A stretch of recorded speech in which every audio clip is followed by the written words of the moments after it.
नमस्कार सर, माझे नाव अमित बाळू चांदेकर. माझ्या शाळेचे नाव आहे भवानीबाई चव्हाण हायस्कूल चंद्रपूर आणि माझ्या मॉडेलचे नाव आहे helmet kit for forest labour. हा मी मॉडेल जे लोक जंगलात जातात किंवा जसे का गुराखी किंवा ज्यांचे जंगलाला लागून शेतं असतात शेतकरी, यांच्यासाठी हा मॉडेल बनवलेला आहे. कारण तुम्ही चंद्रपूरच्या बातम्या वाचल्या तर सर्वात जास्त वाघाने पकडले किंवा बिबट्याने पकडले, मारले अशा सर्वात जास्त बातम्या असतात. त्यामुळे हा मॉडेल बनवलेला आहे, ज्याच्यामध्ये का ही एक लोखंडाची जाळी आहे, हा हेल्मेट आहे, हा एक लेझर लाईट आहे आणि हा एक साऊंड बॉक्स म्हणजे इमर्जन्सी टाईप आहे, इमर्जन्सी अलार्म टाईप. जर वाघाने आपल्यावर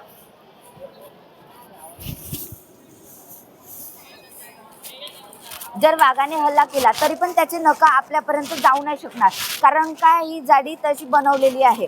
म्हणजे जर वाघाने हल्ला केला तरी पण त्याचे नखं जाऊ नाही शकणार आणि आपला मृत्यू नाही होऊ शकणार. आणि ओपन करून दाखवू.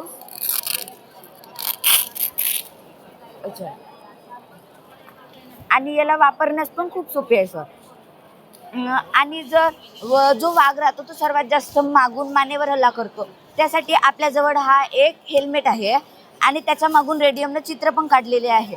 जर आता कोणत्या शेतकऱ्यांना किंवा गुराखांना जंगलातून येताना लेट झाला तर जो रेडियम राहतो तो हायवेवर घेतलाच असाल तुम्ही, तो चमकतो आणि वाघ गोंधळात पडणार, कारण इकडून मागून मानवी मुखवटा काढलेला आहे, त्यामुळे तो घाबरून पडून जाणार.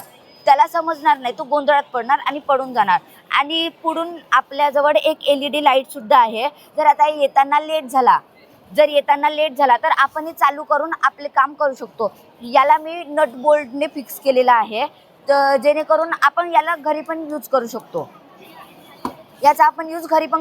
म्हणजे याला काढून. आणि जर आता वाघाची खूपच दहशत असेल, म्हणजे वाघ किंवा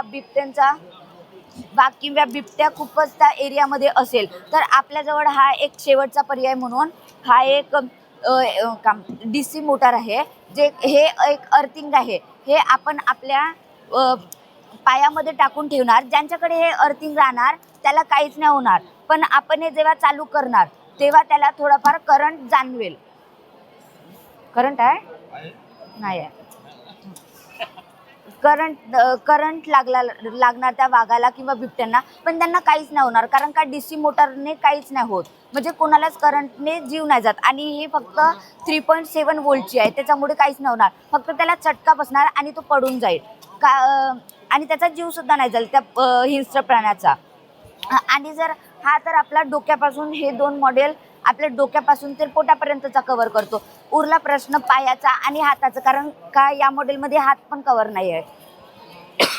जर वाघाने हात किंवा पाय पकडला तर आपल्याजवळ एक साऊंड बॉक्स असतो, अलार्म, इमर्जन्सी अलार्म. याच्यामध्ये एक लोकांच्या ओरडण्याचा आवाज आणि फटाक्यांचा आवाज टाकलेला आहे, जेणेकरून आपण जर वाघाने पकडले आपला पाय तरी पण आपण याला चालू करून आणि तो वाघ पडून जाईल, कारण का जे हिंस्र प्राणी असतात ते घाबरून म्हणजे अतिकल्लोळ किंवा फटाक्यांचा आवाज यांना घाबरतात आणि ते पडून जातील.